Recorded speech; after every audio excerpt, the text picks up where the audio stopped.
Good afternoon, everybody, and welcome to the second FPCI Ambassadorial Lecture in cooperation with the Canadian Embassy in Jakarta. FPCI is proud to host a series in which today we have here with us His Excellency Ambassador Cameron MacKay, Ambassador of Canada to Indonesia. Welcome, Ambassador.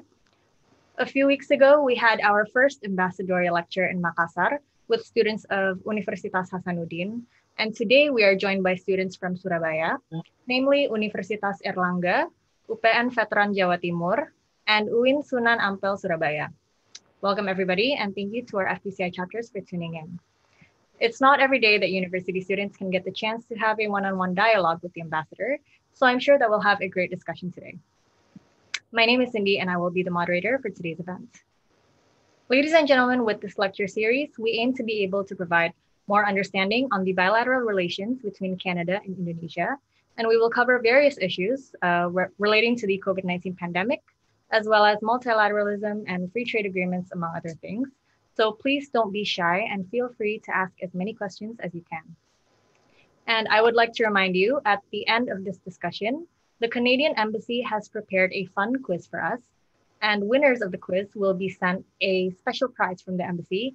So to help you answer your questions later on, be sure to follow and check out the Embassy's Instagram page at Canada and Indonesia, as there will be several clues for the quiz later on. And also don't forget to share your moments with us from this event by tagging at FPC Indo and Canada and Indonesia on your social media posts. Now, ladies and gentlemen, let us now begin today's discussion. So may I invite His Excellency Ambassador Cameron MacKay. Ambassador, the floor is yours. Cindy, thank you so much for that introduction, and thanks again to FPCI for organizing this event. It really is fun to join groups of students from across Indonesia, and I think I'm particularly excited about today's discussion. I want to speak to you about Canada, about the Canadian Embassy and our priorities here in Indonesia, including with respect to the impact, of course, of the COVID-19 epidemic on multilateral relations and bilateral relations between our two countries, etc. But before doing that, I wanted to provide first a little bit of background about Canada to explain Canadians, to explain my country, and to help you understand why we see the world we do. In my view, one of the key aspects of successful diplomacy is to really try to understand the other side, people outside your country, their perspective and how it is that they see the world. And by doing that, by better understanding their own position and their perspective, I think we're all better off and better able to advance our own diplomatic goals and initiatives. So for just a few moments, I would like you to briefly imagine that you are not Indonesian. I want you to imagine that you are a Canadian. Like Indonesia, Canada is extremely diverse, both with respect to its geography and its people. So as a Canadian, I'm going to show you some images here now. You might have grown up on a vast open prairie dominated by grain farms and cattle ranches. Or you might come from a temperate, cool rainforest on the edge of the Pacific Ocean. Or you might have grown up in a small wooden house that your ancestors built in a fishing village on the Atlantic Ocean. But most likely, you are from a modern city of at least 1 million people. Whether your family is high income or low income, you almost certainly received a world-class education at a public, that is to say, government-run elementary or secondary school. And now you are studying at an excellent public university. We have no private universities in Canada, only public ones.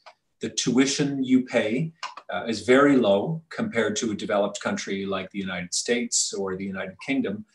And if you could not afford to pay your tuition and you're a Canadian, the government will loan you the money to get an excellent post-secondary education.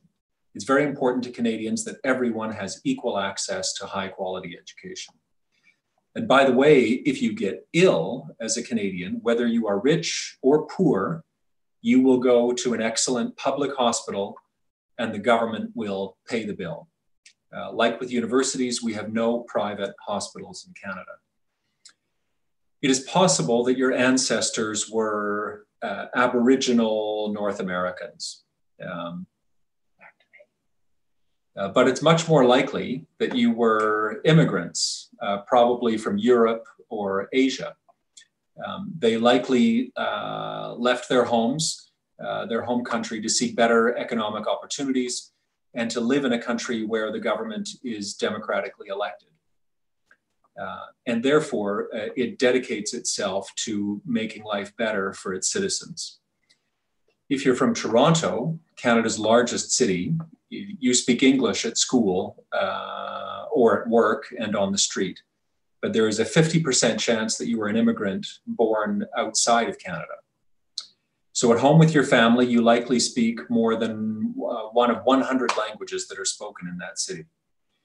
And your parents probably sent you to a language school on Saturdays to ensure that you learned how to speak good Greek or Ukrainian or Mandarin or Bahasa. The same would be true if you are from Vancouver, Canada's most Asian city, where there are more than 70 languages spoken and about 50% of the residents do not speak English in their homes. And of course, if you are from Montreal, the second largest French-speaking city in the world after Paris, you almost certainly speak French at home and on the street, plus excellent English when you need to. And you probably dress more fashionably than your English-speaking classmates. Let me turn now to a brief video clip to give you an even better sense of what life is like as a student in Canada.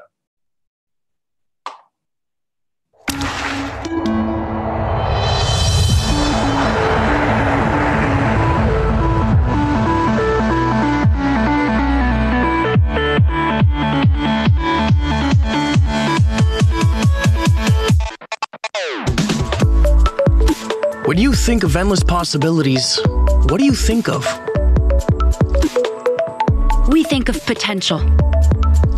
We think of self-fulfillment. And we think of the freedom to choose a life and future on our own terms.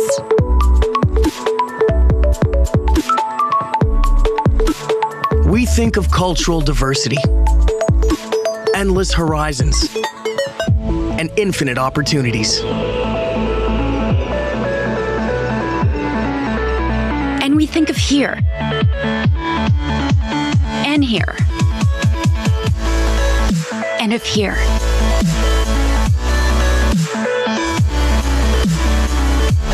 These are the places where students from around the world come to be challenged, to grow, and to immerse themselves in a rich and high-quality learning environment.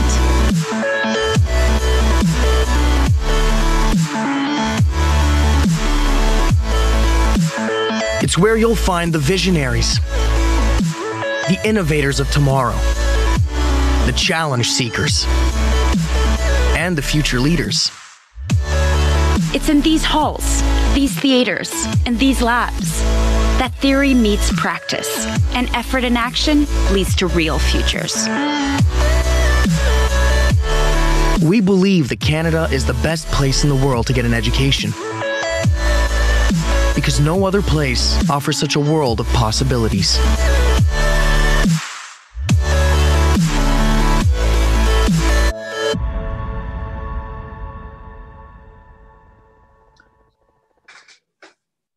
So for most non-Canadians, it's very difficult to imagine just how multicultural and diverse Canada is and how that affects our worldview.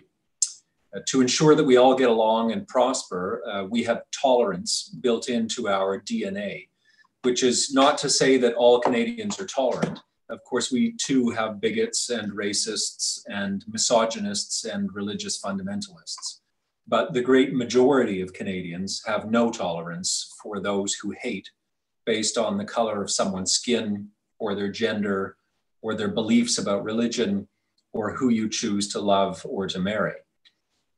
So now I'd like you to imagine that you come from that background as a Canadian, and now you work as a Canadian policymaker and diplomat. To be a diplomat, you first need to understand your neighbors. To the north, just across the pole, is Russia, formerly the Soviet Union. To the west, just across the Pacific Ocean, is Asia. The closest are China, Japan, Korea, and further south countries like Thailand and Indonesia, which you have always believed is a tropical paradise. To the east, across the Atlantic, is Europe, home to the great wars of the last century and now home to the European Union. And of course, to the south, a country with whom you share the world's longest undefended border, the United States of America. 200 years ago, you fought a war with that neighbor and you burned the capital, Washington, to the ground. But since then, you have both agreed that war makes no sense. So instead, you have almost entirely integrated your economies now, and you don't just trade, you make things together, from cars and aircraft to software and food. So as a nation, Canada is surrounded by superpowers, including the world's greatest superpower, the next up-and-coming superpower, and ancient superpowers who still aspire to global greatness. So let me summarize. As a Canadian, you come from an incredibly diverse and tolerant country where the government strives to ensure equality of opportunity. Your country has serious problems, like all countries do. But as a diplomat, you know that your country and its citizens will be best off in a world that is peaceful and tolerant, where individuals are free to think and to say whatever they want, and to do business and to trade freely, and to be protected by the rule of law at home and internationally. If you're a Canadian, a world of might makes right, where the rich and the powerful can get what they want, regardless of fairness or the impact on the poor and the weak, is not a world that reflects your interests or your values. And so that is how, as the Ambassador of Canada to Indonesia, I see the world. Let me now explain briefly how I see the world in the middle of the greatest pandemic that we have seen in at least a century. COVID. Clearly, it's not just a public health crisis. The need for physical distancing to control the spread of the virus has triggered a global economic crisis, which in turn is affecting both domestic politics in all of our countries and the global diplomatic scene. As I see it, many of the political and diplomatic pressures and trends we saw before the crisis have now been accelerated. The great power rivalry between the world's two leading countries and economies has intensified. Many countries are witnessing increased nationalism and xenophobia. Authoritarian governments are not letting a good crisis go to waste, and some are using the crisis to their advantage to secularize the response, securitize the response, and strengthen their control over their populations. In many countries, there is increased concern about personal privacy, and technological surveillance is being exacerbated by the use of tracking apps used or imposed by states. Coupled with this are intensified concerns about bad actors, leveraging our increasing dependence on digital technology like the Zoom we're using today, including to influence public opinion through misinformation campaigns. So cybersecurity has never been as important as it is now. And unfortunately, especially in the first few weeks of the crisis, many countries initially responded with a me-first attitude, coupled with blatant protectionism that further undermined the credibility of the multilateral system that we all helped to build in the decades since the Second World War. I'm speaking now about the United Nations, the World Trade Organization, and the Bretton Woods institutions, the World Bank, the International Monetary Fund.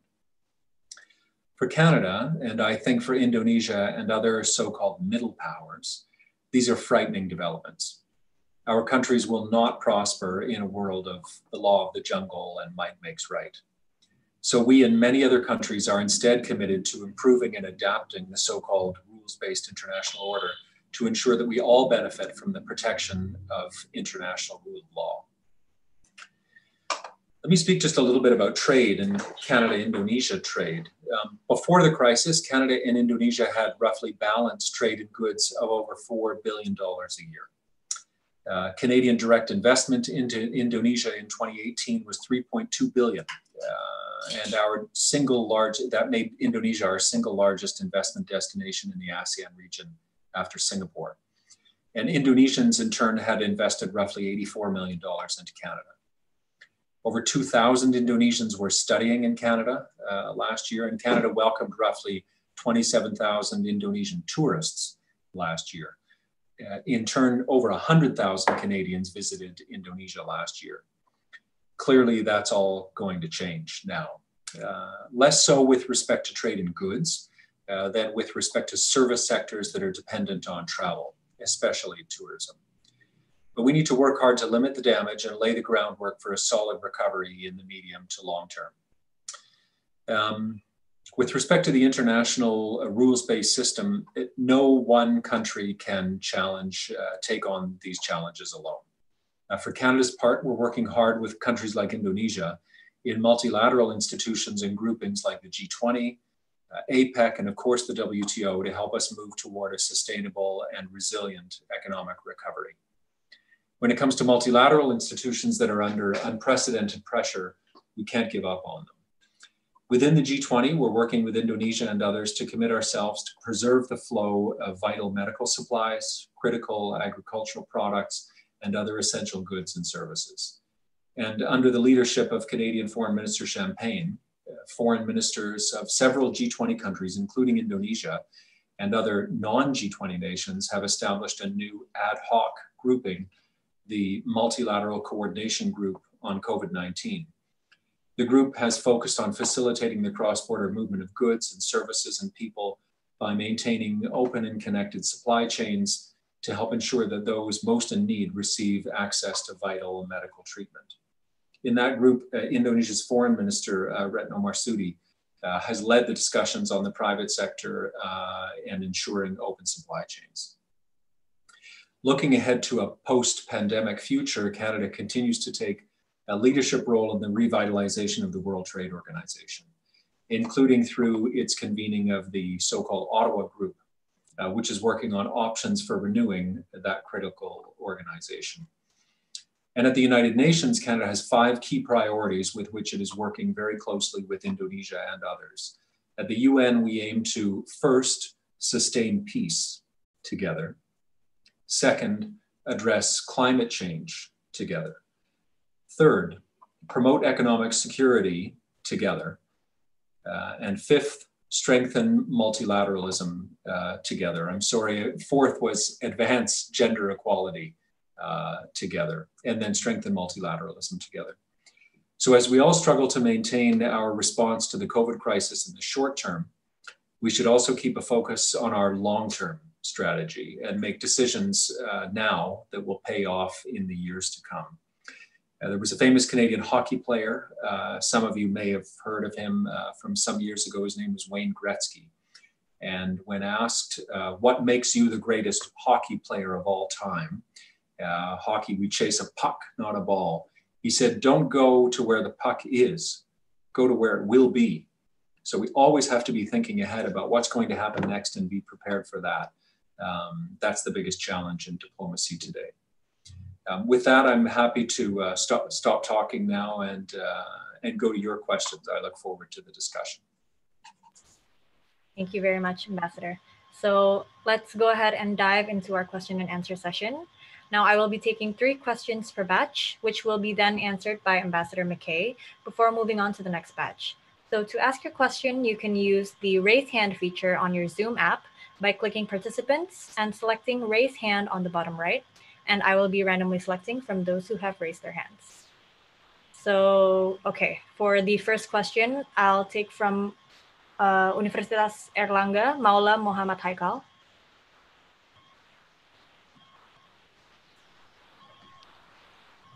All right. Thank you. Good afternoon, Mr. Ambassador. I want to ask: is Indonesia and Canada also cooperate in research and development on COVID-19? And And confident primarily in medicine or maybe vaccines. That's all. Thank you.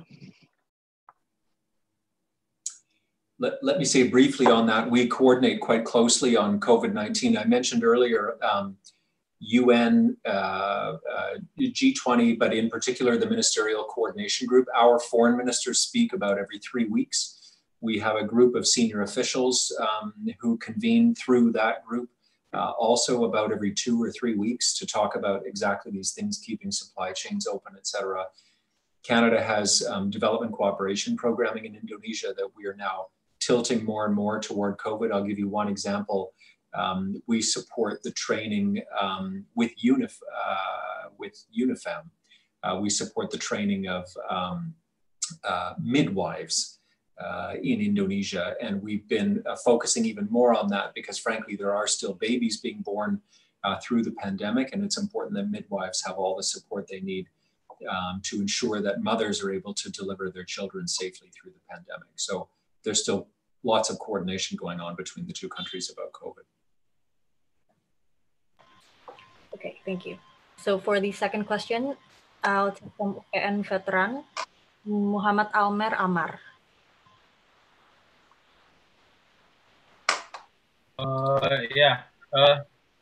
As we have heard before that Canada's socialist feature in the respective country, contrast to what America believes. My question here is, how Canada develop such a socialist feature contrast its neighboring country? I'm sorry, your sound was a little, we couldn't hear you. What was your question? Was how Canada, could you repeat your question, please? Okay. How can such socialist that contrasted to its neighboring country, America?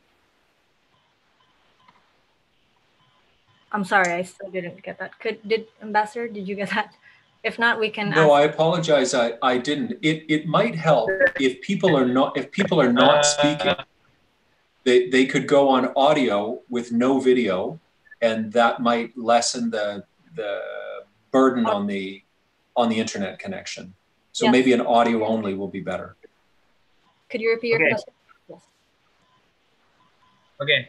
As we heard before, that Canada has developed such a socialist feature in their country. It is contrast to what their neighbor country, America, believe. My question here is, how can Canada develop such a socialist feature contrast with what Americans believe, their closest superpower neighboring country? Am I clear? Perhaps if it would be easier, you could type your question instead in the chat box. Okay. Yes. Yeah, I apologize. Something about the United States of America, but I didn't really hear the question. In the meantime, maybe we can go to another question from another student while you can type the question in the chat box, and we'll come back to you. All right. So great. Let's take from UPN veteran, Diana Prabandari. Yes. Okay, thank you very much. Can you hear me clear? The audio is quite low. Could you speak up? Can you hear me already? Hello? It's still quite low. Could you increase your volume, please? Can you hear me? Yes, this is kind of better, yes. Yeah, okay, so thank you very much. So Mr. Ambassador mentioned before regarding the long-term strategies that is equally imperative as the short-term strategies of the COVID crisis. And I would like to ask, how does Canada prepare for its long-term strategies, and how does Canada project the future scenario of this COVID crisis? Like, what sort of area that you guys would like to focus on the future? Example, maybe economy or more on the health, because I think there are something that needs to be left out. So I would like to hear your opinion about it. Thank you. Yes. So to repeat her question, it was how does Canada prepare for the long-term strategy, and what are Canada's projections for COVID, and what areas will Canada focus on in the future? Mm-hmm. I think in terms of preparing long-term strategy, we actually, within the foreign ministry of our department, we have a policy group that is constantly trying to look ahead at, what are the coming trends and risks that we need to prepare for. But I think much of the work that they do would be very familiar to you, because the truth is most of us have a good idea of what the long-term risks are.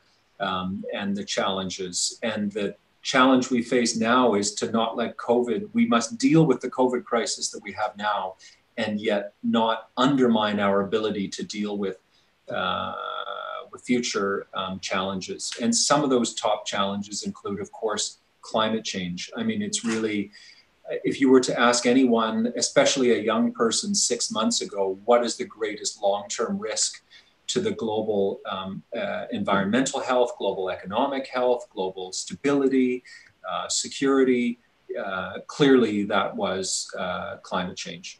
And that underlines everything and sort of helped, there's a risk that it will exacerbate the great power rivalries, et cetera, that we're all facing.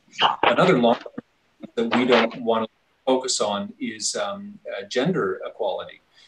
Frankly, and broader equality in societies. We know very well that societies where there's great levels of inequality are not only unfair and unjust, but they also over the long run can be unstable and can lead to basically to longer term crises. So, and gender equality is just one of the most obvious examples in every single country around the world. So climate change, gender equality, I would say ocean health, ocean plastics, these are all things that we cannot forget about as we focus on the COVID crisis. I think most experts expect that within a year or so, we should be past the worst of the COVID crisis. We may have a vaccine by then, and we should at least have seen a dissipation of the ever-increasing numbers of deaths associated with COVID over the next year. And then we will be back to facing the same big challenges that we faced before.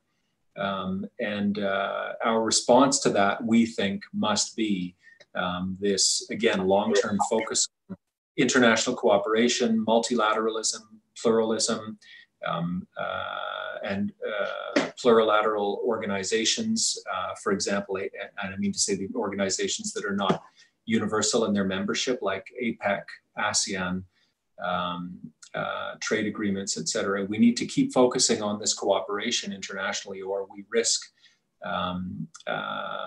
undermining everything we built in recent decades and allowing simply the great powers to make decisions that will not necessarily be in our best interest. All right. Thank you, Ambassador. Returning back to Muhammad Almer Amar's question, he asked, how can Canada develop such a more socialist policy, contrast to its closest superpower neighbor, the United States of America, and is this influenced from its European counterpart? So I think that's a perceptive question, because in many ways it is the case that Canada is, we have very many similarities with the United States of America. And I think from language and culture, et cetera, I recognize that from outside of North America, we can often seem very similar to Americans, and we do share many American values and interests, but we are quite different. We have a different history. We have a very different style of governance. We have different kinds of government institutions. And we do in many ways, as a result of that, we have policy outcomes in Canada that in a sense have one foot in the Americas and the other foot in Europe. So I described our healthcare system and our education system has some similarities with the United States, but frankly, many similarities as well with, say, Northern European countries. And it has taken decades and decades for Canada to build these health and education systems. and environmental protection, we have a very different approach than the United States. I think the US and Canada have a very close, very mutually respectful relationship. I can't think of any great examples where the United States has been concerned about the domestic policy choices that we make with respect to things like health and education. We work closely with the US. Abroad, when we share interests with respect to foreign policy, we work shoulder to shoulder with the United States. And frankly, because we're such good friends, when we think the United States is wrong, we're not afraid to say no to them. Canada did not join, for example, the war in Vietnam. Canada did not join, for example, the war in Iraq. We thought that these were foreign policy errors. And we're quite proud of the fact that I think we carved our own path there. So we usually get along very closely with the United States and see the world very much the way the US does in many respects.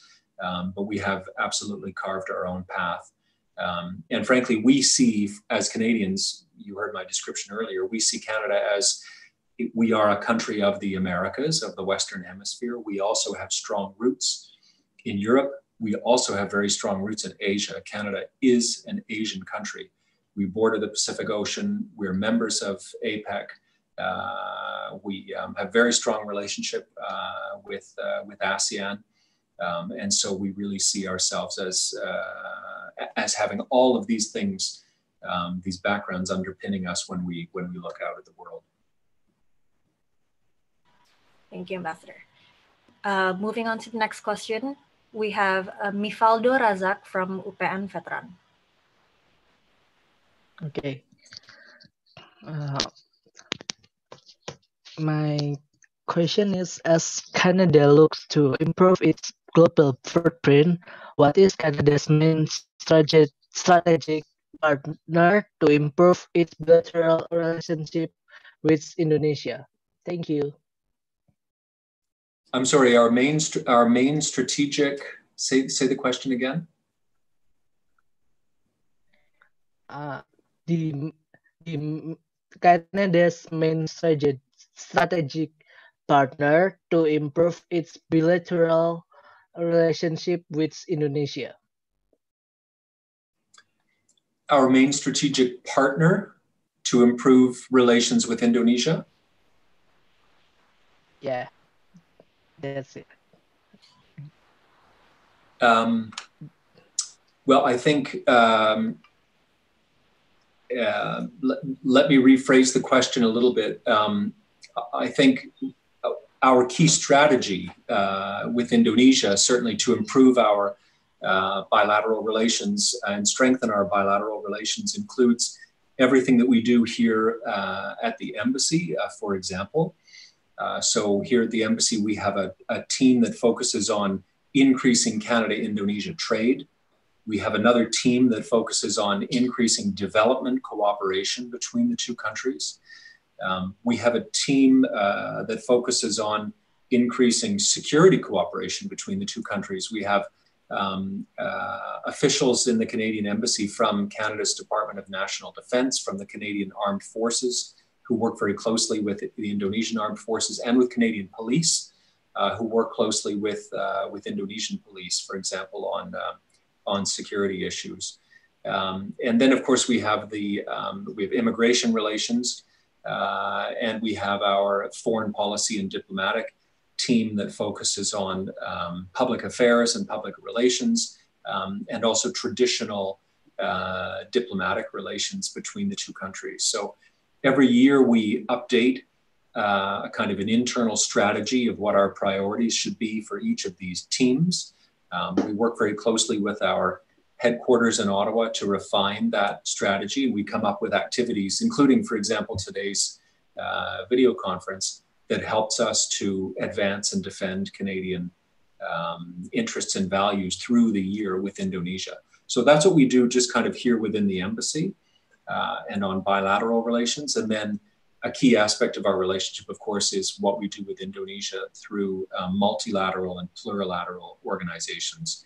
And that's what I spoke of earlier, where we work so closely with our Indonesian counterparts at the United Nations, World Trade Organization, G20, etc. I think we're always looking to maximize those people-to-people ties through greater education exchanges, more students studying in each country, more tourism, more trade, more cooperation between officials. All of these things will basically help Canada achieve its interests and values, project its interests and values to Indonesia, but it also helps Indonesia to project its interests and values back to Canada, which is what we want. All right.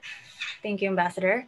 For our next question, we have Rizky Wijayanti from Universitas Airlangga.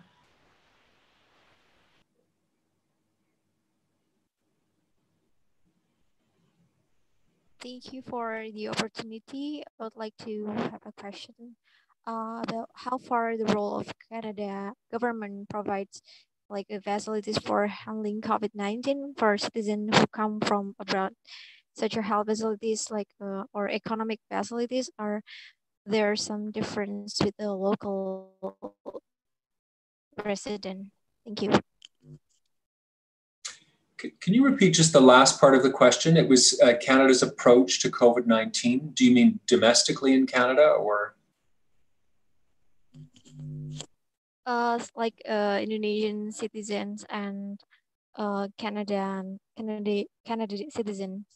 Any difference about to provide facilities from Canada government?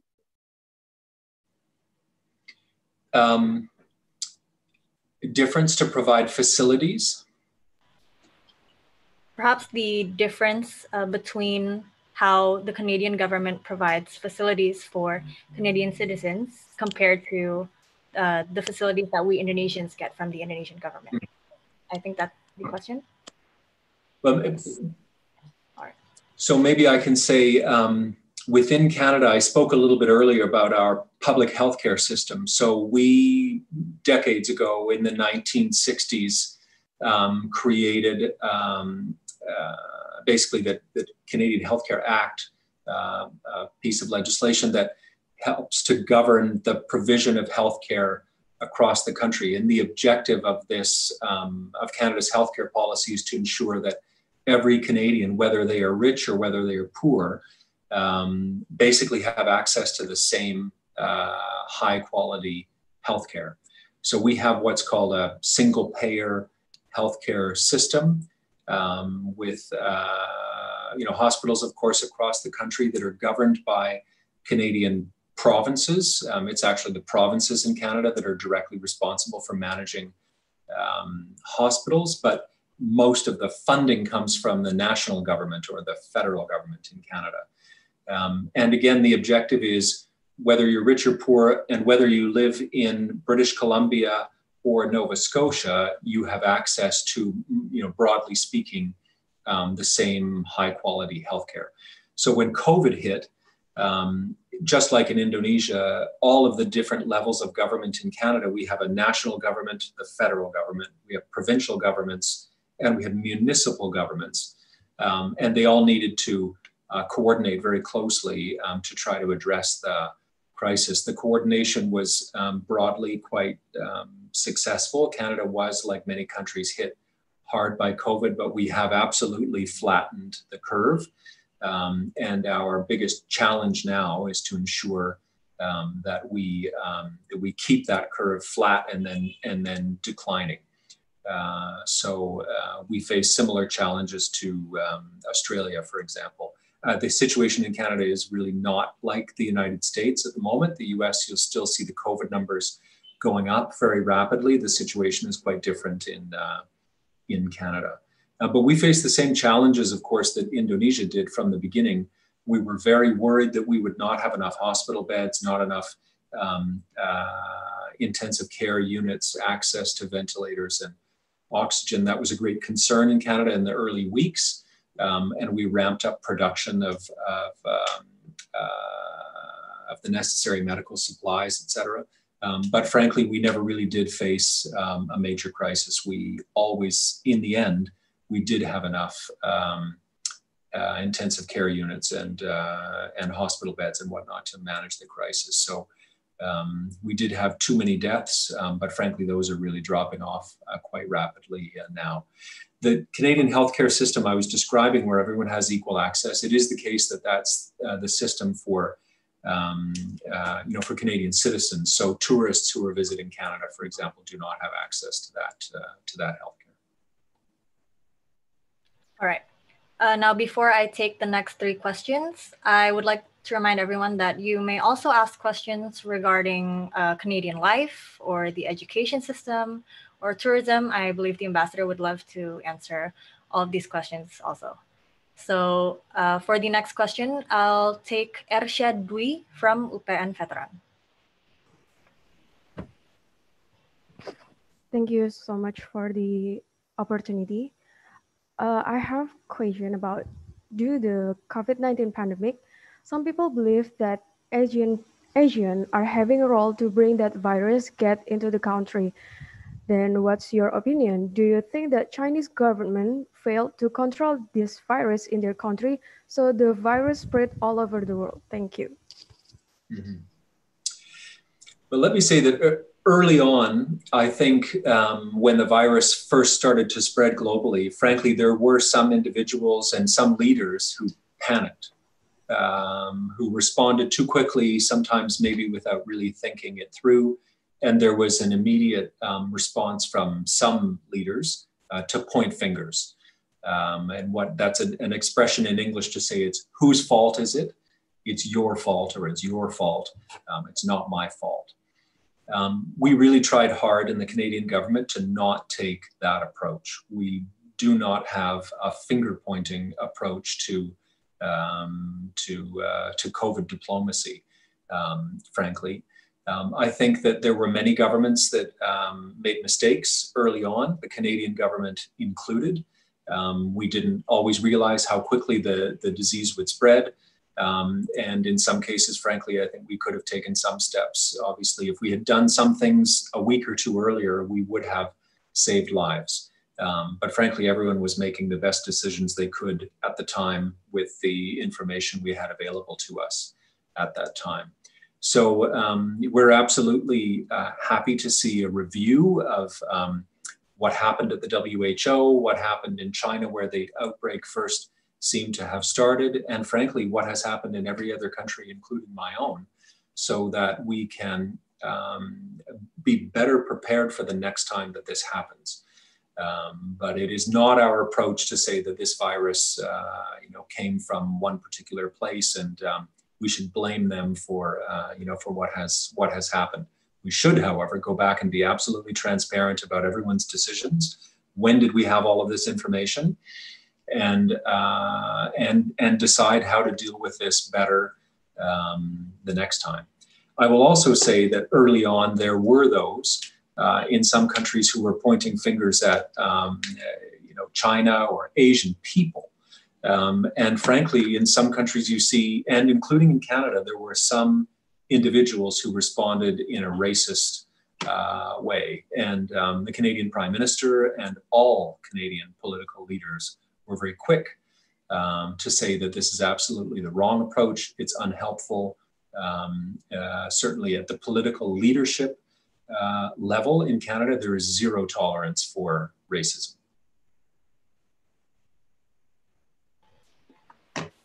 Thank you, Ambassador. We have a lot of people raising their hands. Do you mind if we take per batch, Ambassador? So we'll take 3 questions per batch. And you can I'm in answer. your hands. So for our first 3 questions from UPN Veteran Jawa Timur, Pujana Anggresta. All right. Okay, thank you for the opportunity. So I want to ask about, this coronavirus, we have a lot of changes in this coronavirus, especially in economic sector, and especially in the free trade agreement or in the free trade activity. So how Canada can survive in this situation, and how Canada can survive in the economic sector? Thank you. Right, thank you. For the second question from, UNER, Brilliant Bahrul Ilmi. Thank you for the opportunity. Recently, I saw the news that United States of America moving their factories to Indonesia. My question is there any possibilities that Canada in the future following the US movement? Thank you. Thank you. And lastly for this batch, from Gusti Bagaskara from UPN Veteran. Thank you for the time. I know the question that was asked is pretty tense about economic and about the pandemic, but my question is pretty easy and simple. Canada is viewed as very diverse country like Indonesia. So my question probably probably the ambassador will answer it in a very subjective manner. What your views on people say that Canadians are nice? Thank you. That's it. Right. Thank you very much for the questions. Ambassador, the floor is yours. Thanks. Those are all great questions. I might even combine sort of the first two in a way. They were both economic questions and really good ones. The first, the economic crisis and trade, what's Canada's strategy to survive this? And I think many of our priorities I sort of touched on in my opening remarks, in the sense that we think it's fundamental for our economic survival and for the economic survival of other countries. I would say all other countries who trade. Maybe the one exception might be North Korea, because they sort of don't trade. And that is to keep supply chains open and to keep trade rules functioning and to keep the World Trade Organization functioning and alive and evolving to account for the newest challenges on the trade front. Trade agreements. Well, in fact, here's one concrete example from both of our countries in recent weeks. On July the 1st, the new renegotiated North American Free Trade Agreement, that is to say actually the world's first major free trade agreement between Canada, the United States, and Mexico. We had called it the NAFTA. It's now been renamed. In Canada, we call it the CUSMA, Canada, US, Mexico Agreement. That renewed agreement came into force on July the 1st, which happens to be Canada Day, our national day.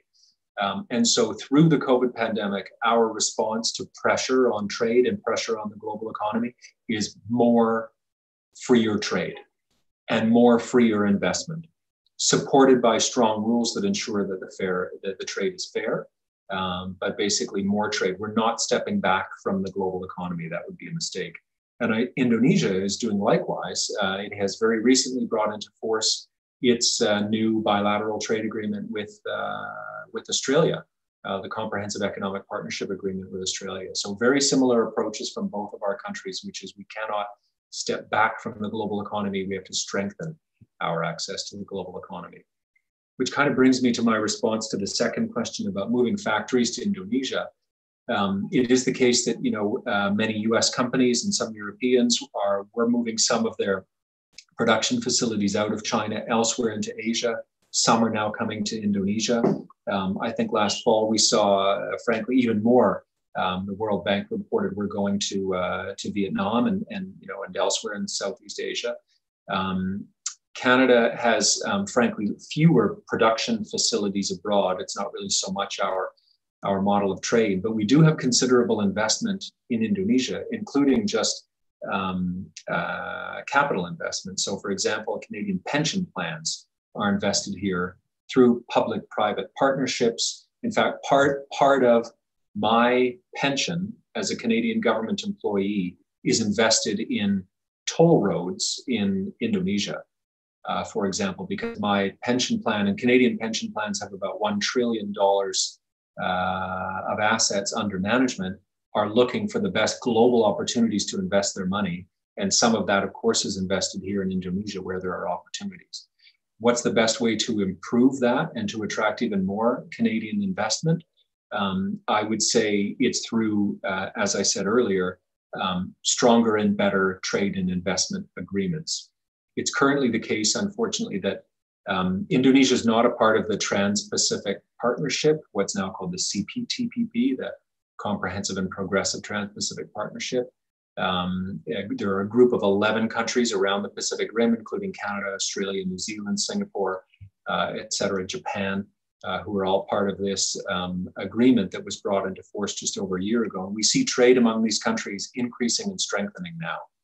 So, for example, Canada-Vietnam trade and Canada-Vietnam investment is strengthening, going both ways. Because we have this trade and investment agreement with one another. And Canadians, when they invest in Vietnam, they know that their investment is protected by a treaty. Canada and Indonesia do not yet have a trade agreement. We rely exclusively on World Trade Organization rules that were negotiated in the 1980s. So these are very old rules, arguably not best suited always to the modern global economy. So we are talking to all members of ASEAN, actually, about having a Canada-ASEAN free trade agreement, which would also include investment. It would be very similar to the kind of agreement that Indonesia has with Australia. And certainly that's our recommendation for the best way to continue to strengthen trade and investment and have greater Canadian investment in Indonesia. And the last question about, I think if I was correct, is it true that Canadians are nice, or why are Canadians nice? And maybe I will take a subjective response to that. I think Canadians are generally, we're all raised to be polite people, to be respectful people. You know, I spoke earlier about tolerance, etc. That's not every Canadian, but that's most of us. That's most of what our culture is about. And yet at the same time, we can be, when we need to be, Canadians can be quite tough and quite firm. And I gave the examples earlier of even the United States of America, the world's greatest superpower. When we believe that they are wrong, we tell them that we think they're wrong. We say it politely and nicely, but we're not afraid to say what we think. Great. Thank you, Ambassador. For the next batch of questions, another 3 questions. I'll take the first one from Ananda Putra Fixis from UPN Veteran. Okay, thank you for the time. My question is about Canada gender equality that you mentioned before. As we know, we haven't that kind of foreign policy right now. So how Canada spread the awareness of gender equality to other countries like Indonesia, especially when the phenomenon like George Floyd or COVID-19 in the latest time. So as we all know, the feminist foreign policy is needing a supportive action from other countries. Thank you. Okay, thank you. The second question from Amaranila Nariswari from Universitas Airlangga. Thank you for the time. I'd like to ask about Canadian refugee policy. How does the government accept them, or where will they be located, or how will they be granted the same? Will they be granted the same facility in terms of education and medical? Because as you stated earlier, the tourists doesn't get the same treatment. But how about refugees, especially in this time of crisis like now? Thank you. Okay, thank you. And lastly, from Rista Vauza from UPN Veteran.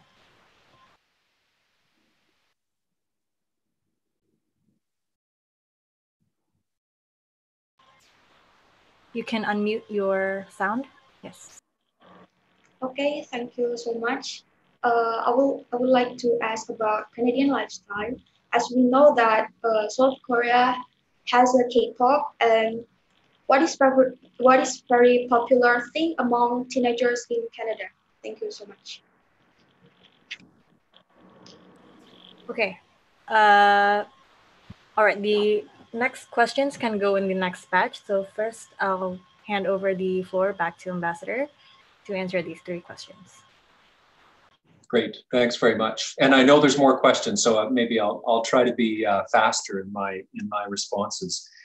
About gender equality. So when Prime Minister Trudeau was first elected as Prime Minister in 2015, one of the first things that he announced after becoming Prime Minister was his cabinet, the Canadian cabinet of ministers, to support him in all of his, in all of his government work. And that cabinet, for the first time in Canadian history, was 50% male and 50% female. And famously, when the Canadian media asked him, why is your cabinet 50% female? He responded, because it's 2015. I mean, it's about time that women, took on half of the responsibility and support for everything we do in the Canadian government. So we've made good progress since then. We still have a long way to go in some areas. So half of the Canadian ministers of the federal cabinet are women. Half of the Canadian deputy ministers who support those ministers are women. Half of Canadian ambassadors abroad are women. So we really have infused this notion of gender equality into all of our policies. Every single policy that the Canadian government moves forward now, so new laws and regulations and policies on everything from economics to healthcare to government procurement, defense procurement, all of those policies go through a review that we call GBA plus, gender-based analysis plus. We have to look at every policy decision we make and think through, how will this affect everyone in society? How will it affect women? How will it affect disabled people? How will it affect people who are disadvantaged in any way? We want to make sure that all of our policies, we've at least thought ahead to what are the impact on various communities, and particular with respect to race, gender, I should say, but also race. Our international policy, we have the very clearly espoused a feminist foreign policy, and we have a feminist international assistance policy. So again, on our international policy, everything we do, we're thinking about what is the impact here on gender equality. We have training in this regard for government officials. We've actually shared some of that training with Indonesian officials who are quite keen and curious to understand it. This includes within Kemlu, within the Foreign Ministry, but also our partners within the Defense Ministry, the police, etc. This has become sort of an area of Canadian expertise, is to train how can we think further ahead and more strategically about gender issues. And I do think actually the Indonesian government is quite committed to this as well. If you saw the Jakarta Post today, had an editorial article from Foreign Minister Marsudi about the women, peace and security agenda, and what it is that Indonesia is doing to advance women's greater participation in peacekeeping and conflict resolution abroad. And this is something that we've been working with Indonesia on. So we work very closely with Indonesia on these issues. Refugees, Canada takes in per capita more immigrants every year than any other country. And in recent years, that's been a little over 300,000 immigrants become Canadian citizens every year, immigrate to the country. And a significant minority of those people are refugees. We absolutely abide by our obligations under treaty to refugees through all of the UN conventions, etc. And refugees, when they are accepted into Canada, do have access to healthcare and to Canadian education. We're bringing them in and giving them access to those facilities as they come to Canada as refugees. And finally, there was a question about Canadian culture and young people. I have two young people myself. I'm a father. I have a 21-year-old daughter and a 19-year-old son. I think they're probably interested in many of the same things that you are. They're also university students. You asked about Canadian culture. Some of the big names in Canadian culture singers include The Weeknd and Drake and Justin Bieber. Then for those, your parents will remember Celine Dion, and your older siblings might know Avril Lavigne. We certainly have some big, singers and actors and whatnot in Canada. Keanu Reeves is Canadian. The list goes on. But in terms of Canadian culture, I spoke earlier about how diverse Canada is. The truth is Canadians are interested in everything that's happening around the world. So young Canadians will follow American music, European music. K-pop is popular in Canada. And so we really do try to have that global perspective on culture, including popular culture. All right. Thank you, Ambassador. For the next batch, we'll take another 3 questions from Muhammad Hasbi from UNER.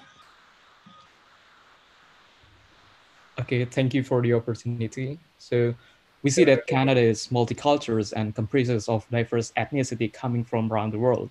But there are some issues regarding nationalism and self-determination in this country, like separatist group in Quebec or sentiment in terms of xenophobia lately, especially in the Canadian House of Commons after the Quebecois party who hold third largest majority seat in parliament. So my question is, what strategy does Canadian government, especially under the Justin Trudeau administrations, do to satisfy and build confidence into those groups? Thank you. Thank you. That's a great question. As you just mentioned, it is very much the case that Canada has struggled with separatism and with internal political challenges from the founding of the country. Canada going back 153 years ago now was really very much influenced by 3 big cultures at the time. There was the Aboriginal culture of the Canadians who have been living in Canada for more than 10,000 years, in many cases who were already there when the Europeans came. In particular, the French first came in very large numbers and established their own culture and civilization in Canada through Quebec and Quebec City as its capital. And then, of course, there were many others who came a little bit later, mostly from England, and established the English presence in North America. And since then, wave upon wave of immigrants from, as I mentioned earlier, all over the planet. So we have these 3 cultures to start, and there has been traditional conflict between the European culture and the Aboriginal culture, and there has also been conflict between the English culture and the French culture. And we still face these problems today. We have not resolved them all, but the English-French divide is probably more peaceful and more pacific now than it has ever been in our history. And I think a big part of that is that we responded to these challenges through openness, through dialogue, through tolerance and respect, through freedom of speech and freedom of thought, and through democracy. And frankly, many of those classic liberal values of I may disagree with your opinion about something, but I absolutely will support your right to express yourself and to say your view. And then I have the right to disagree with you. And we will debate and ultimately find some sort of compromise or truth. And frankly, that has worked in Canada.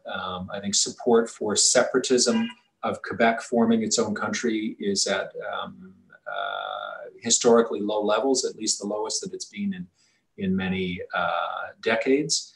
And there is a Quebec separatist political party that is absolutely represented in the Canadian federal government. There are still a smaller number, but still many Quebecers who believe that Quebec should be separate, and they absolutely have the democratic right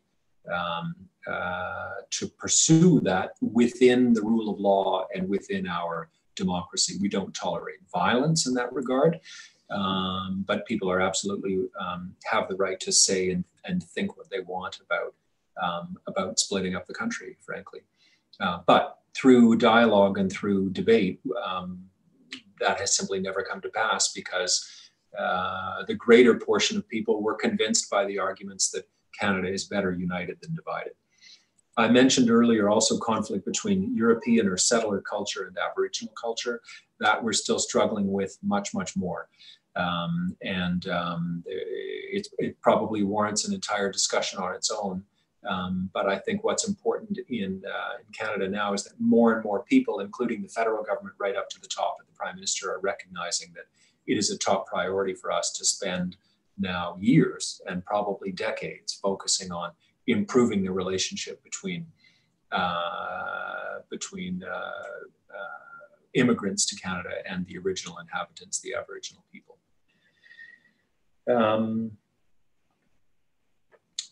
I hope that answers that question.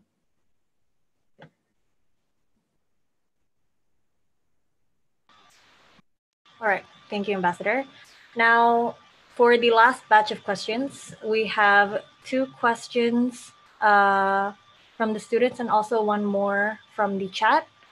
So for the first one, we'll take Benedicta Riona Keiko from UNER. Okay, thank you for the opportunity. I would like to ask a question about tourism industry in Canada during this pandemic era.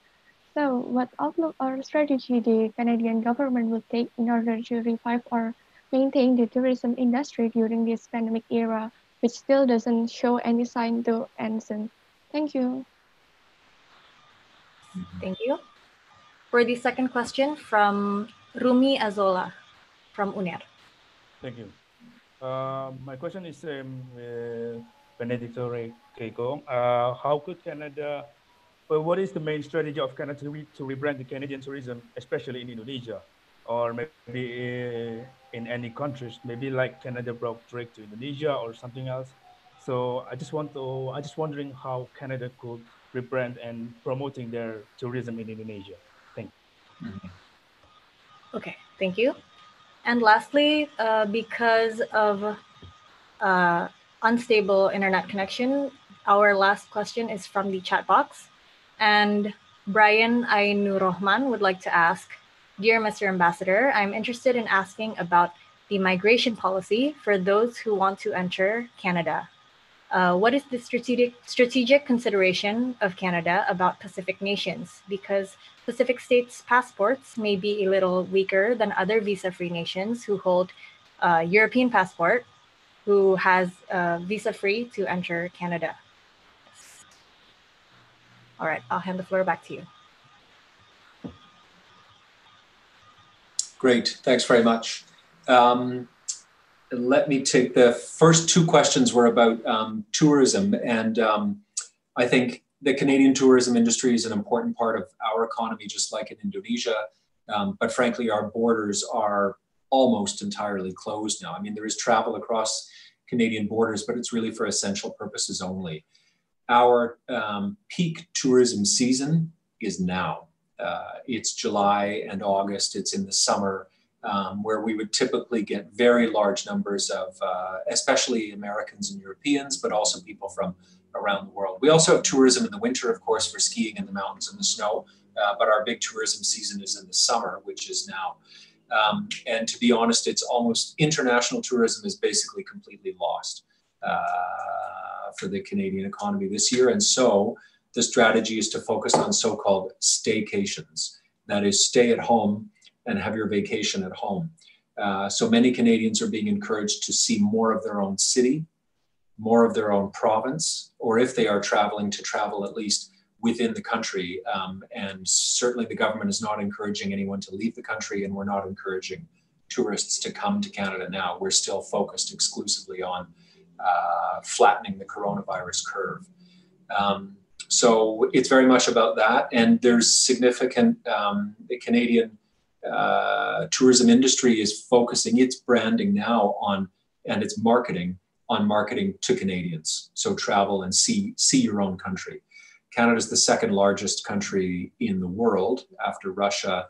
It's absolutely enormous. If you were to get in a car and try to drive across Canada at 100 kilometers an hour, it would take you more than a week.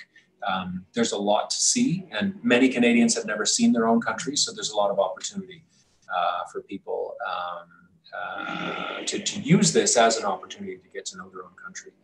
Rebranding, I think it may be too early to say, but the Canadian tourism product is, again, incredibly diverse.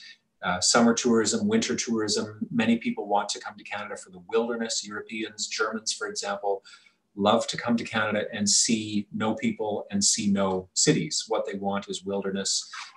Many others come to Canada to see and to be in the cities. We have a big tourism sector that's focused on festivals and music festivals, et cetera. So it really depends on what it is that people are seeking. And again, also, you know, from skiing and snowmobiling, which is kind of a niche in the winter, to the big summer tourism, we've got a broad product. I'm not sure there will be a single rebranding strategy until we're past the pandemic. And then on migration policy and Pacific nations versus European nations and visa-free travel, certainly in Canada, when we're deciding whether or not to require a visa, we don't really look at the geography of the country in question or what region of the world it's from. What we do look at are the numbers of people who overstay their visas. So if you're given a 90-day tourist visa, we want to have a very high level of confidence that you're going to actually stay in the country for 90 days and then leave like you promised to do. So where there are issues of people overstaying their visas, then we look at the data, and if that's a problem, then we may require you know, a visa before you actually enter the country. So we have a data and evidence-driven visa policy. Certainly the Canadian view is we're very welcoming to immigrants and absolutely accepting of refugees, but we do not welcome people who come and then overstay their visa or frankly misrepresent somehow why it is that they're coming to Canada and then stay for other purposes. So our visa decision-making process revolves exclusively around that and not around regions of the world. All right, thank you. For the question and answer session, I think we can cut it there. I'm sure everyone has many questions, but unfortunately we can't take them all because of time constraints. But thank you, Ambassador MacKay, and thank you to all the students for your questions. Thank you very much. It was a great pleasure. It was a lot of fun. As I mentioned before, the Canadian Embassy has prepared a fun quiz for us. So Bapak Fajar of the Embassy will be leading the quiz. So Pak Fajar, the floor is yours. Thanks very much, everyone. Thank you, Cindy.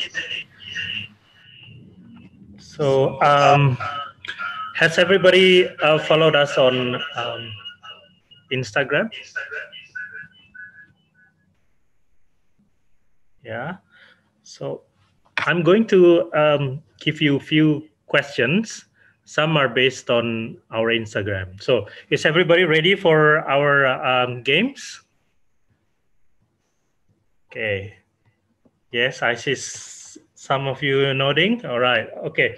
We'll start with the question number one. It's a multiple choice.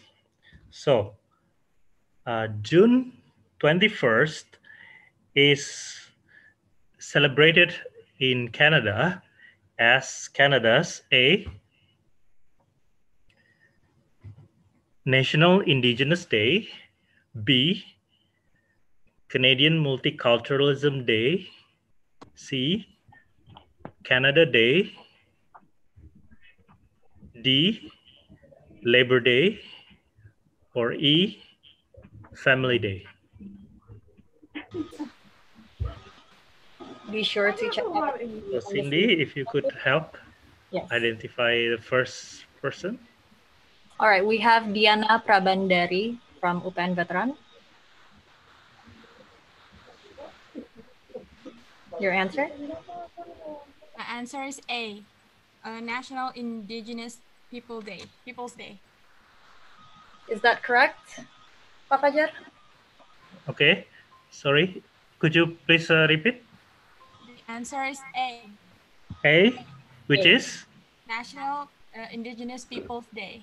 Okay, National Indigenous Peoples Day. Yes, you're correct. Congratulations. Yay, congratulations. Okay, great. Now, second question. It's not a multiple choice question, but you can find it. You can find the answer on our latest Instagram post. So, what is the name of Canada's tallest mountain? New Frido from UPN Veteran. Mount Yukon. Yes, New Frido.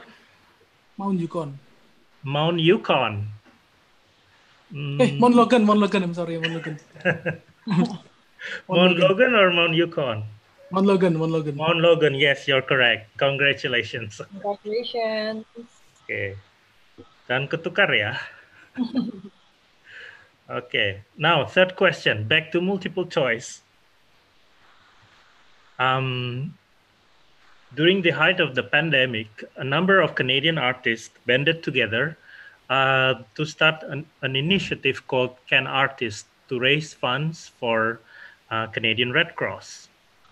Which of the following Canadian artists took part in this Can Artist initiative? A, Shawn Mendes. B, Michael Bublé. C, Alanis Morissette. D, Drake. Or E, The Weeknd. Turshina Tiara Dipa from Queen. Yes. Okay, Nursina. Which Canadian artist? Sorry? Sorry? We can't quite hear you. Could you A or B or C?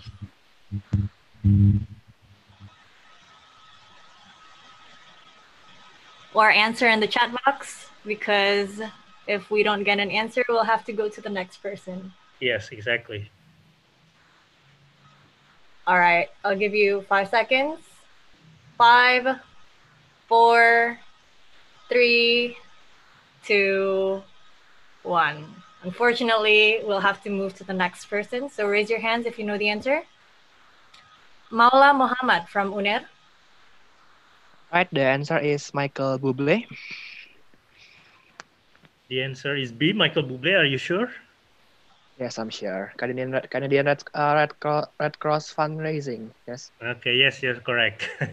Congratulations, Maula Muhammad. Okay, so now for the fourth question. Canada consists of 10 provinces and 3 territories. One of these 10 provinces and 3 territories is actually going to celebrate its birthday on July 9th, which is in 2 days. Which one is it? A, Ontario. B, Quebec. C, British Columbia. D, Newfoundland. Or E, Nunavut. Ananda Putra from UPN. Wow. You guys are good. The answer is Nunavut. E. Who is that? Sorry, I cannot. The answer is E. E? Yes. Nunavut? Are you sure?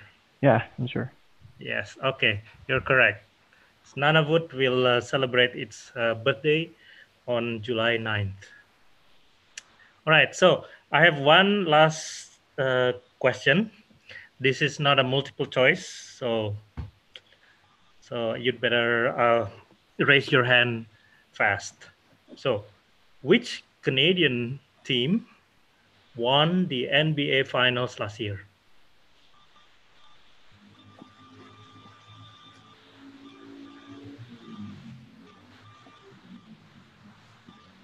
from Punir. Canadian team won the NBA finals last year? Oh, Really? Toronto Raptors. Brilliant. Okay. Toronto Raptors. Toronto Raptors. Yes, you're correct. Congratulations. Congratulations. Okay. Thank you, Cindy. So we have 5 winners. So Cindy will coordinate your mailing address and will send you the prizes very soon. Thank you so much. Thank you very much, Pak Fajar. Now, before we come to a close, we actually have Pak Dino here with us. So may I invite to deliver his closing remarks, the founder of Foreign Policy Community of Indonesia, Ambassador Dino. Thank you, Cindy. Is the ambassador still on the screen or he left already? Still here, Pak. Okay. Hi, Cameron. How are you? Thank you so much. Yeah, thank you. Sorry, I had great to see you, and I'm sorry I didn't join the opening because I had to give a speech at the Milken event based in Singapore. But I'm really grateful for you speaking to the students, and I hope this is useful for the students. A couple of points that I want to mention at the end by way of closing remarks. First, you know, many people don't know that I actually have a lot of Canada in me because I went to university at Carleton University in Ottawa, and then to Simon Fraser University in British Columbia. And I can tell you that although I did not know much about Canada, and I went there not because I wanted to, but because my father became ambassador to Canada, it was very a great surprise because the education standard in Canada was very high. The society was very open, welcoming, and I developed many more friends in Canada. And those friends remain with me today. So I think one thing that you need to know about the Canadian people are they're very warm, very open, and very welcoming. When I was in Vancouver, they had Chinatown, where they had Cambodians, Chinese, Vietnamese, Indonesians, you know, opening shops and restaurants and so on. And you know, it's very much a multicultural society. It was cold. The winter was like harsh, and I didn't enjoy it. But the society was very open and very dynamic, and I really relish my experience in Canada. And I want to tell you that if you want to study anywhere after you graduate, do look into opportunities in Canada, right? I think across the board, Canada has fewer universities than the United States, but overall, the standard of education is in my view, the median is higher than those in the United States. So that's on the education side. On the foreign policy side, I think, look, there's a lot of scope for Indonesia and Canada to work together. And you know, a couple of things, right? First, the Canadians do not have a habit of lecturing other countries, right? I say this because when I was in the diplomatic circuit, I met a lot of Western diplomats who lectured Indonesia a lot and loved doing that, right? This is when I was a younger diplomat, right? But the Canadians don't have that habit, thankfully, right? And I think that is one of the good things about working with them. And also there is no baggage. The Canadians don't have a colonial history with regard to Indonesia.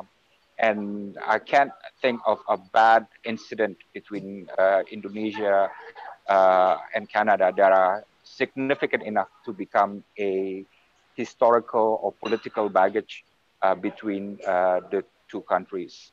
The third thing, Canadians are not by nature judgmental people, right? You know, they want to work with other countries. They see the world as opportunities, but they're not, you know, they're not hyper judgmental people. And I say this because these things sometimes do exist in the world of diplomacy. And fourth, the Canadians don't have any hidden agenda, right? And I say this because right now, if you see the world, the dynamics of the world between the Western world and Russia and China and so on, there is this debate of look, somebody else, one side have a political agenda, and so on and so on. Is democracy safe, and so on and so on. The debate is strong there, right? But the Canadians don't look in the world as if they have a hidden agenda to push, right? So those things make the relationship between Indonesia and Canada quite good, yeah. The note that I have, and I got to be obviously critical as an academic, right? The note that I have is that there was a time when the relationship between Indonesia and Canada just was not. The term is not punching above the weight, right? I say this during Prime Minister Harper. I think, again, I may be wrong on this, and you don't have to correct me, Ambassador Cameron.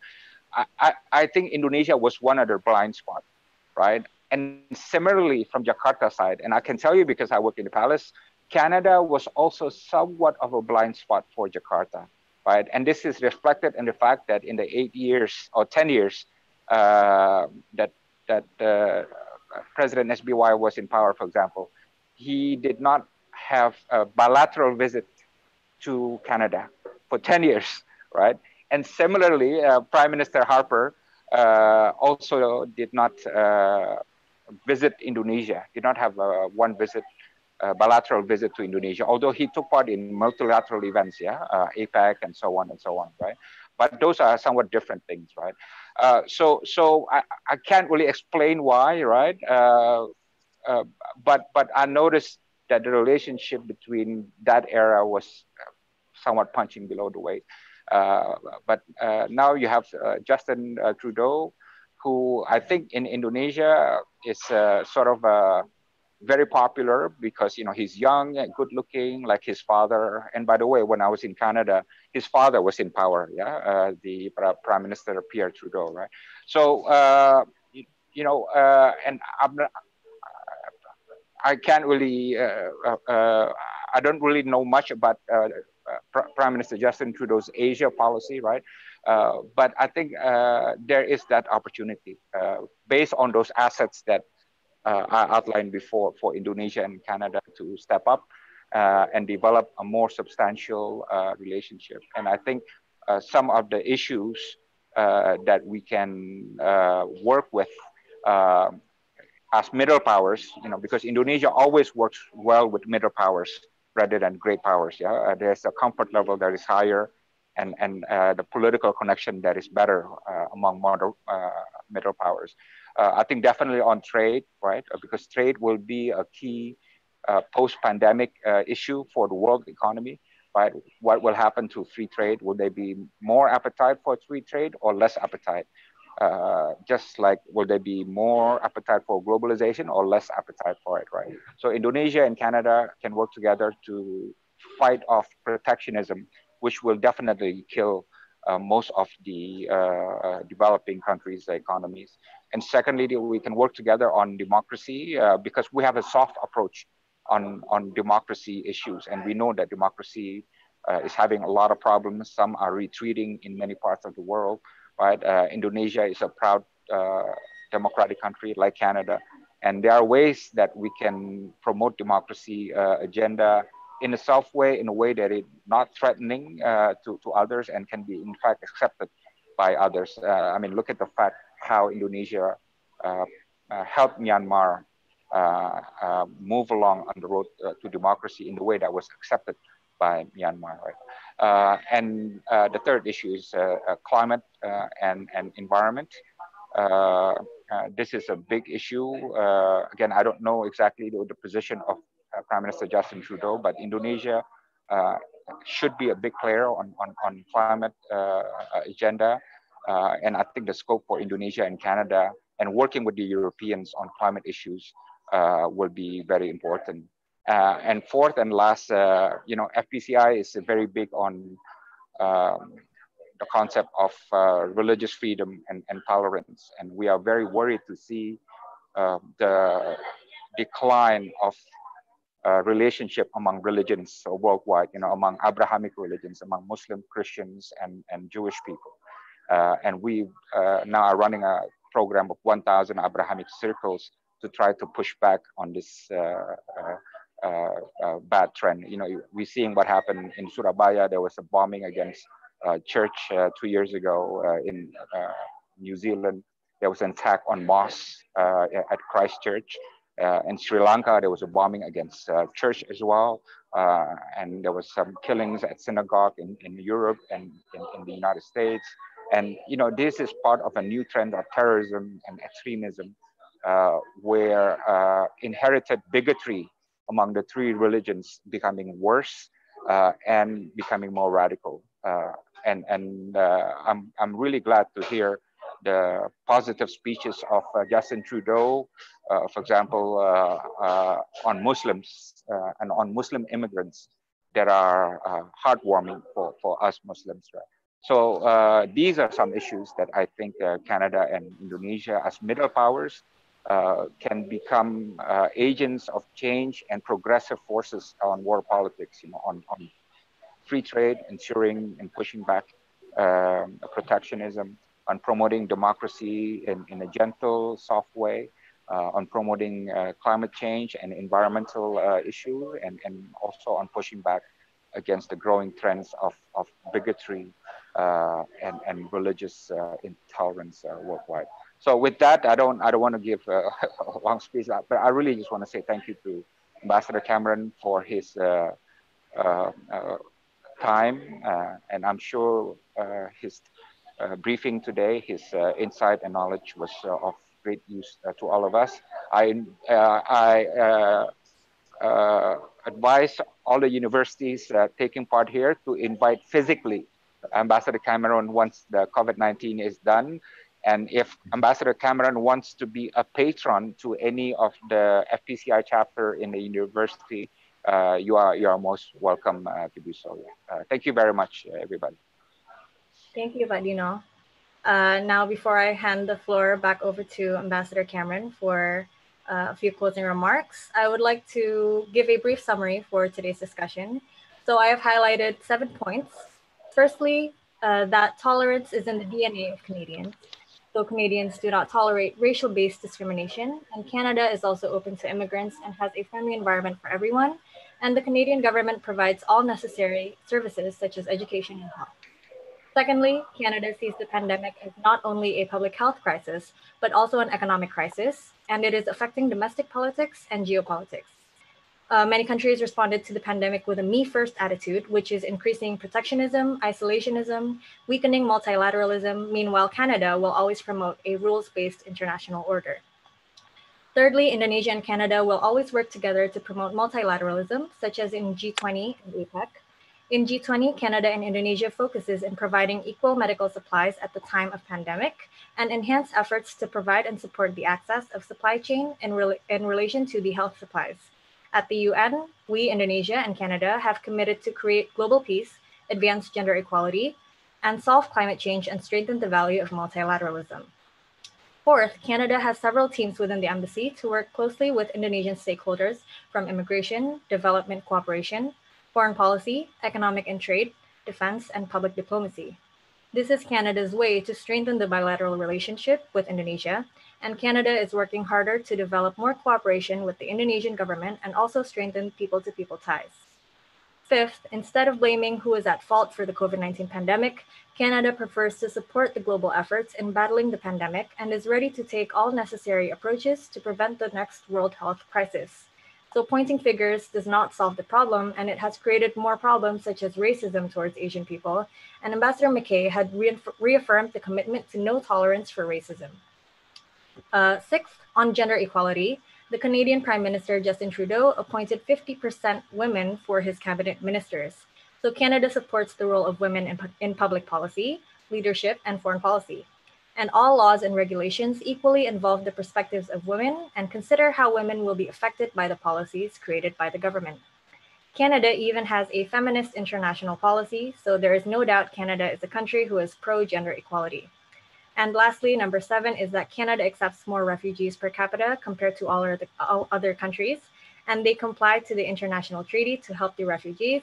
And as Ambassador MacKay has said, Canada is a country safe for immigrants. And with that, I would like to give the floor back to Ambassador MacKay for his closing statement or any messages you would like to deliver to the students. Cindy, thank you so much for that, that really eloquent summary. I think I couldn't have summarized it better myself. I appreciate that. And Pak Dino, thank you so much for your generous comments about Canada, about your time when you lived there, studying there. And, you know, I think you underestimated yourself. You said you don't know much about Canadian policy, but then you absolutely explained Prime Minister Trudeau's foreign policy with respect to, you know, all of our top priorities. So clearly you're still very much the astute diplomat that you've always been. So with thanks to you, Pak Dino, to FPCI, Cindy, for moderating this, but particularly all of the students who took the time out of their day today to listen to me first, but also to pose really excellent, thoughtful, challenging questions. I really appreciate the time that you've all dedicated to this. I do hope that I can meet you one day in person at your university, or if you're in Jakarta, then please do let us know and we'll try to set up something, a meeting at the embassy. I do hope to see you all again. So with that, I'll simply say thank you very much for the time and look forward to next time. Thanks. Thank you very much, Ambassador, to Pak Dino, Pak Fajar, and also all the students. Thank you, Cameron. Before we close, however, we would like to have a virtual photo shoot. So I would kindly ask everybody to please smile at the camera, and our operator will take the photo. So in 5, 4, 3, 2, 1, cheese. Got the photo? All right. One more time. Thank you, everybody. And with that, we have come to the close of our ambassadorial lecture today. Once again, thank you to everybody, to His Excellency Ambassador Cameron MacKay for your time, and also everybody from our FPCI chapters in Surabaya. We hope to see you in our future events. Good afternoon. Thank you. Thank you. Thank you.